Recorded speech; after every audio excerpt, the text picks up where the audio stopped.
На заседании Совета по местному самоуправлению при главе республики рассмотрели вопросы о благоустройстве территорий городских и сельских поселений, также о закреплении кадров в сельской местности и взаимодействии органов местного самоуправления с институтами гражданского общества.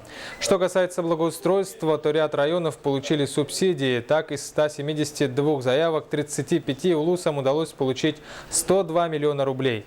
В ходе разговора Егор Борисов отметил и о необходимости поддержать гражданские инициативы. Кроме того, глава республики подчеркнул, что в 2016 году большое внимание должно быть уделено строительству жилья.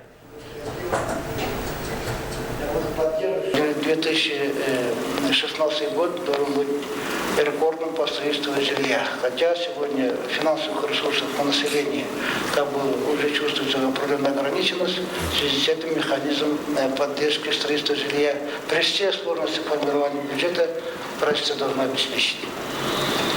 И особенно большое внимание уделить строительству индивидуального жилья в сельской местности. Мы должны построить в 2016 году 300 тысяч квадратных метров жилья индивидуально в сельской местности. Это, если 5 лет назад посмотреть, это было больше, чем в целом по республике.